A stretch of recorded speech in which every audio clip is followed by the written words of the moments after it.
Of course, Israeli President Benjamin Netanyahu, one of those apologizing for a controversial comment that came from his defense minister about Kerry.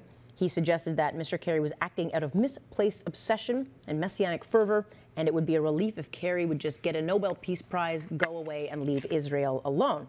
Okay, let's bring in our John Robson, who joins us this morning from Ottawa, to discuss maybe why those comments are ill-timed.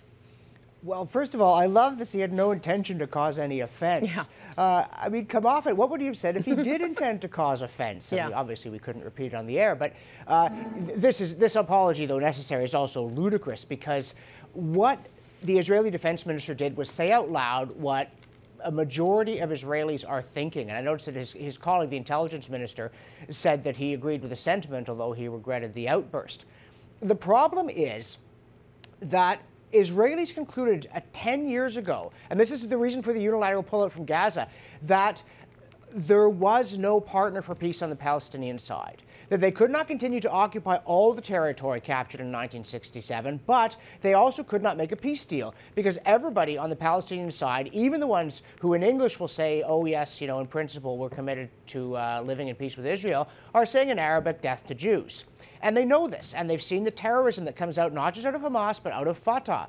And they know what Mahmoud Abbas says in private. So they're just making the arrangements they think are logical. And John Kerry comes in there with no clue about this. It's like, who is this idiot? Just because he's the U.S. Secretary of State because he once ran for president and lost doesn't mean he has any idea what's going on in the Middle East. Nothing he says is any help. By portraying the problem as a symmetrical spiral of mistrust, he frames us as to blame for the fact that all our neighbors want us dead, as, you know, in a pool of gore.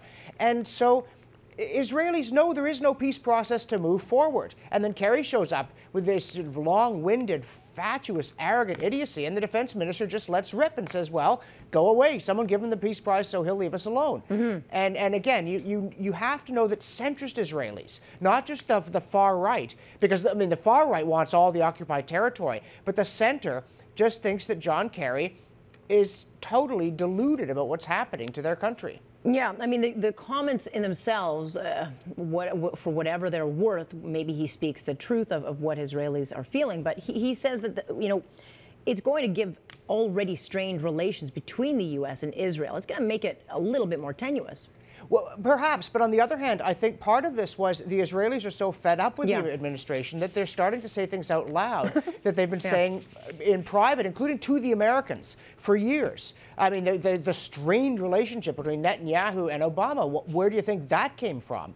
It came from precisely this kind of discourse. And then after 3 years of this, what does the president do? He sends his Secretary of State to say out loud what he's been saying in private to Netanyahu, and what he gets back is the Israelis say out loud what they've been saying in private. And, you know, people who... Margaret Wente wrote a very nice piece about Ariel Sharon and the reason why, having been thought of as one of the most hawkish figures on the Israeli scene, he pulled out of Gaza unilaterally.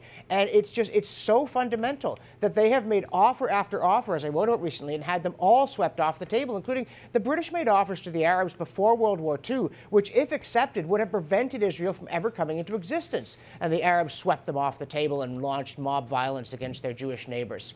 And you know what some of the people are saying, and this doesn't get covered very much either, some of the Israeli settlements, and that included in Gaza, which of course has now been completely vacated, there were Jews living there for centuries, until the late 1920s, when they were driven out by mob violence. Why is it that the Israelis and Jews cannot live where they had lived from practically time immemorial, including places like Hebron and the West Bank, but the Palestinians can have them? There's no logic to it. So the Israelis don't accept that these settlements are entirely illegitimate. A lot of them think they're imprudent, but that's not the same thing as believing the line you get. And this is amazing. There's just been a kerfuffle because the Canadian Department of Foreign Affairs website takes the pretty strong anti-Israel view that doesn't reflect what the government is saying. And there was a story about this that was done by Can West, where they then quoted a bunch of experts on how rotten Israel was.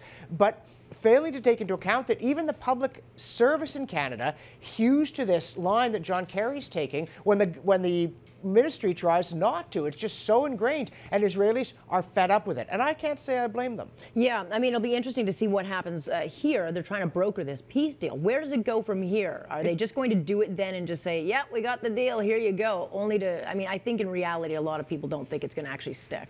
Well, what's the deal? There is Yeah. no deal, because Israel wants to be left alone. And, you know, after the 67 war, the UN Security Council Resolution 242 called on Israel to withdraw from territories occupied in the war, not the territories, not all the territories. And they talked about that when drafting the resolution. They considered saying the territories, and then they softened it to territories. So Israel's allowed, according to the UN, to keep some of the land it took. And Israel is keeping some of the land it took.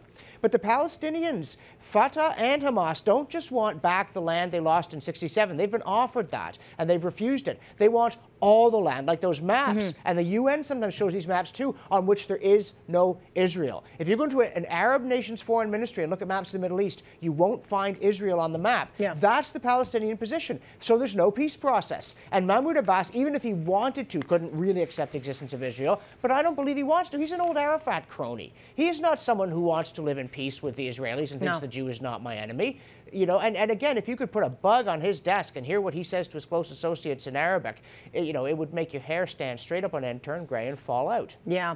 Well, it'll be interesting to watch and see what they come with. We've got to let you go there. But meanwhile, Iran claiming victory already because, you know, the way that the United States has acted over that little nuclear deal they're trying to get there. So we've now got Iran piping in. John, I've got to let you go there. John, thanks so much. Thank you. That is John Robson joining us from Ottawa.